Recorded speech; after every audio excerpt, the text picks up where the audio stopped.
সুপ্রিয় দর্শক, সর্বশেষ আপডেট বাংলা নিউজে আপনাদের স্বাগতম। শুরুতেই সংবাদ শিরোনাম, এরপর থাকছে বিস্তারিত। শুরুতেই জানিয়ে দেব যে ব্যালটে নৌকা নেই সেটা ভোট নয়, এটি গণতন্ত্রের হত্যাকাণ্ড। ভিডিও বার্তায় যা জানালো শেখ হাসিনা, বিস্তারিত থাকছে প্রতিবেদনে। আরও জানিয়ে দেব আওয়ামী লীগ ছাড়া নির্বাচন নয়, ঢাকায় এসে ইউনূস বাংলাদেশ সেনাবাহিনীকে স্পষ্ট বার্তা দিলেন মার্কিন রাষ্ট্রদূত, বিস্তারিত থাকছে প্রতিবেদনে। আরও জানিয়ে দেব ভারত এবং বিএনপির মাথায় চিন্তার ভাঁজ, বাংলাদেশের জামাতের সঙ্গে হাত মেলাচ্ছে যুক্তরাষ্ট্র, বিস্তারিত থাকছে প্রতিবেদনে। আরও জানিয়ে দেব লক্ষ্মীপুরে জামাত বিএনপির সংঘর্ষ, আহতদের দেখতে হাসপাতালে উভয় দলের প্রার্থীরা, বিস্তারিত থাকছে প্রতিবেদনে। আরও জানিয়ে দেব ভোট চাওয়া নিয়ে চুয়াডাঙ্গায় বিএনপি জামাত সংঘর্ষ, আহত অন্তত 14, বিস্তারিত থাকছে প্রতিবেদনে। সুপ্রিয় দর্শক, এতক্ষণ শুনছিলেন সংবাদ শিরোনাম, এখন শুনবেন বিস্তারিত। তার আগে ভিডিওটি ভালো লাগলে এবং সর্বশেষ আপডেট নিউজ পেতে চ্যানেলটি সাবস্ক্রাইব করুন, ধন্যবাদ। যে ব্যালটে নৌকা নেই সেটা আবার কিসের নির্বাচন?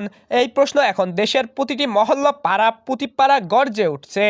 সাধারণ মানুষ থেকে রাজনীতিবিদ সকলে একটাই কথা বলছে, এটি নির্বাচন নয়, এটি গণতন্ত্রের নির্মম অবমাননা। দেশের রাজনৈতিক ব্যবস্থার প্রতিটি নির্বাচনে আজ কেবল ক্ষমতার রঙ্গমঞ্চে পরিণত হয়েছে। ভোটারদের অধিকারের কাগজে অস্তিত্ব থাকলেও বাস্তবে তা কার্যহীন। প্রতিদ্বন্দ্বিতা নেই, সুযোগ সমান নেই, ভোটের সার্থকতা নেই, শুধু নৌকা প্রতীকের একচ্ছত্র আধিপত্য আছে। মহল্লার মানুষ সরাসরি বলছেন নৌকা ছাড়া ভোট, এটা ভোট নয়, এটি জনগণের সঙ্গে ব্যঙ্গাত্মক প্রতারণা, যা স্পষ্ট করে যে যেখানে নির্বাচনী প্রতীক সবকিছু ঠিক করে সেখানে গণতন্ত্র শুধুই নামমাত্র। জনগণ বঞ্চিত হচ্ছে তাদের ভোটাধিকারের শক্তি থেকে। বিশেষজ্ঞরা সতর্ক করছেন, এই পরিস্থিতি শুধু জনগণকে হতাশ করছে না, বরং দেশের রাজনৈতিক ভবিষ্যৎকেও অন্ধকারে ঠেলে দিচ্ছে। নির্বাচনী প্রতীক ছাড়া নির্বাচন শূন্য, প্রতিযোগিতা শূন্য, গণতন্ত্র শূন্য।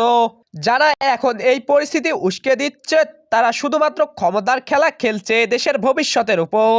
সাধারণ মানুষ এই অগোছালো রাজনৈতিক গরমে ও অবিশ্বাসের শিকার হবে। গণতন্ত্রের মর্যাদা রক্ষার জন্য এখনই কঠোর পদক্ষেপ না নিলে দেশের নির্বাচন ও রাজনীতি পুরোপুরি কাবু হয়ে যাবে। এদিকে আর মাত্র কয়েকদিন পরেই শেখ হাসিনাহীন বাংলাদেশে ভোট হবে। আগামী 12ই ফেব্রুয়ারি বাংলাদেশে একই দিনে জাতীয় নির্বাচন ও গণভোট হতে চলেছে। তার আগেই বাংলাদেশে পা রেখেছেন নবনিযুক্ত মার্কিন রাষ্ট্রদূত ব্রেন্ট ক্রিস্টেনসন। রাষ্ট্রদূতের দায়িত্ব নিয়ে গত 12 জানুয়ারি ঢাকায় আসার পর সাংবাদিকদের সঙ্গে এই প্রথম মতবিনিময় করলেন ব্রেন্ট ক্রিস্টেনসন। তিনি বলেন, আমি আমাদের উভয় দেশের ভবিষ্যৎ নিয়ে আশাবাদী এবং আগামী মাসে বাংলাদেশের ঐতিহাসিক জাতীয় নির্বাচনের দিকে তাকিয়ে আছি। জনগণ যে সরকারকে নির্বাচন করবে তাদের সঙ্গে একটি ভালো সম্পর্ক গড়ে তুলতে পারবো বলে আমি আশাবাদী। বাংলাদেশে আমি সব বন্ধুর সঙ্গে যোগাযোগ রাখবো, সেটা অন্তর্বর্তী সরকার হোক বা নতুন নির্বাচিত সরকার হোক। তিনি আরও বলেছেন, বাংলাদেশ এখন প্রায় 2 দশকের মধ্যে সবচেয়ে গুরুত্বপূর্ণ নির্বাচনের মুখোমুখি হতে যাচ্ছে। এ প্রেক্ষাপটে বাংলাদেশ যে সম্ভাবনা তৈরি হয়েছে তা নিয়ে আমরা আশাবাদী। তবে মার্কিন রাষ্ট্রদূতের একটি দাবি নিয়ে জোর চর্চা চলছে বাংলাদেশে। সেটা হলো, তিনি বলেছিলেন, আমরা নির্বাচিত অনির্বাচিত সব পক্ষের সঙ্গেই কথা বলি, সকলের সঙ্গেই কথা বলা আমাদের দীর্ঘ ইতিহাস রয়েছে। এর অর্থ হলো বাংলাদেশের রাজনৈতিক কার্যক্রম নিষিদ্ধ আওয়ামী লীগের সঙ্গেও তাদের যোগাযোগ রয়েছে। আসলে এই বার্তা মোহাম্মদ ইউনূসের জন্যই ছিল, এটা বুঝতে কারো সমস্যা হওয়ার কথা নয়। আবার বাংলাদেশ সেনাবাহিনীর জন্যও এটা একটা স্পষ্ট বার্তা, চীন নির্ভরতা কমিয়ে বাংলাদেশকে যুক্তরাষ্ট্র বা তাদের বন্ধু দেশের দিকে ঝুঁকতে হবে, না হলে বিপদ। এদিকে মার্কিন যুক্তরাষ্ট্রের অন্যতম প্রধান সংবাদ মাধ্যম ওয়াশিংটন পোস্ট সম্প্রতি একটি বিস্ফোরক প্রতিবেদন প্রকাশ করেছে। তাদের দাবি, মার্কিন কূটনীতিকরা ইঙ্গিত দিয়েছে যে তারা জামাতে ইসলামীর সাথে কাজ করার জন্য তৈরি, যারা বাংলাদেশের ইতিহাসে একাধিকবার নিষিদ্ধ ছিল। অর্থাৎ বাংলাদেশের এই ইসলামপন্থী দল জামাতের সঙ্গে ঘনিষ্ঠতা বৃদ্ধি করতে চাইছে আমেরিকা। এর জন্য তারা নির্দিষ্ট পরিকল্পনাও নাকি তৈরি করে ফেলছে। মার্কিন সংবাদ মাধ্যম ওয়াশিংটন পোস্ট দাবি করছে, বাংলাদেশে উপস্থিত মার্কিন কূটনীতিবিদদের সঙ্গে স্থানীয় কিছু সাংবাদিকদের কথোপকথনের একটি অডিও রেকর্ডিং তাদের হাতে এসেছে। তার ভিত্তিতে এই প্রতিবেদন তারা তৈরি করেছে।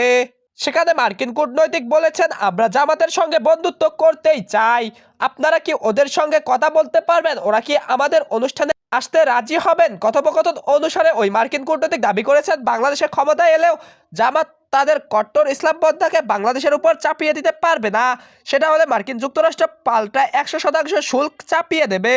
জানা গিয়েছে এই অডিও টেপটি গত 1 ডিসেম্বর ঢাকায় একটি রুদ্ধদ্বার অনুষ্ঠানের। বাংলাদেশের রাজনৈতিক ওয়াকিবহাল মহল ওয়াশিংটন পোস্টের এই প্রতিবেদন সামনে আসার পর মিশ্র প্রতিক্রিয়া দিয়েছে। এদিকে লক্ষ্মীপুরে দাঁড়িপাল্লার পক্ষে মহিলা জামাতের কর্মীদের নির্বাচনী প্রচারণায় বাধা দেওয়ার অভিযোগ উঠেছে।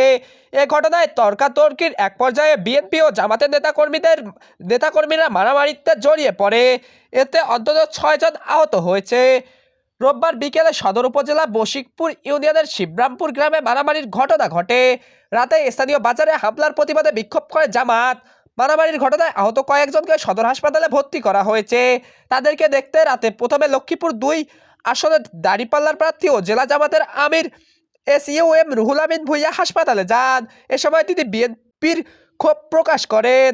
পরে রাতেই একই আসনের ধানের শীষের প্রার্থী ও বিএনপির চেয়ারপারসনের উপদেষ্টা আবুল খায়ের ভূঁইয়া হাসপাতাল গিয়ে আহতদের খোঁজ খবর নেন এবং সংশ্লিষ্টদের সঙ্গে কথা বলেন। এ সময় তিনি মারামারি ঘটনাটি অপ্রত্যাশিত বলে দাবি করেন। স্থানীয় সূত্রে জানা যায়, জামাতের প্রার্থীর পক্ষে পোদ্দার বাজারের পাশে একটি বাড়িতে মহিলা কর্মীরা প্রচারণায় গেলে স্থানীয় বিএনপির লোকজন বাধা দেন এবং গালমন্দ করেন। এ ঘটনায় বশিকপুর ইউনিয়ন জামাতের আমির মাইনউদ্দিন তাৎক্ষণিক ঘটনাস্থলে গেলে সেখানে ইউনিয়ন বিএনপির সেক্রেটারি ইকবাল হোসেনের সঙ্গে তর্কাতর্কি হয়। এক পর্যায়ে বিএনপির লোকজন তাদের উপর হামলা করে। এতে তাদের 6 জন নেতাকর্মী আহত হন। এদিকে চুয়াডাঙ্গার আলমডাঙ্গা উপজেলায় জহির হুদায় ভোট চাওয়াকে কেন্দ্র করে বিএনপি ও জামাতে ইসলামের সমর্থকদের মধ্যে সংঘর্ষের ঘটনা ঘটেছে। এতে উভয় পক্ষের অন্তত 14 জন আহত হয়ে হাসপাতালে ভর্তি হয়েছেন। রোববার বিকেলে উপজেলার খাদিমপুর ইউনিয়নের জুগির হুদা গ্রামে এ ঘটনা ঘটে। এ ঘটনায় বিএনপির আহত নেতাকর্মীদের দেখতে চুয়াডাঙ্গা সদর হাসপাতালে ছুটে আসেন চুয়াডাঙ্গা 1 আসনের ধানের শীর্ষের প্রার্থী শরীফুজ্জামান শরীফ। চুয়াডাঙ্গা সদর হাসপাতালে ভর্তি বিএনপির সমর্থকরা হলেন জয়গির হুদা গ্রামের হাসিবুল ইসলামের ছেলে মানিক মিয়া, একই গ্রামের মানিকের স্ত্রী মুক্তি খাতুন, মতিয়ার রহমানের ছেলে রাকিব, শামীমের স্ত্রী রিক্তা এবং মৃত শুকর আলীর ছেলে হায়দার আলী বিশ্বাস, বজলুর রহমানের ছেলে মিজানুর রহমান, মনসুর আলীর ছেলে আসাদুল হক।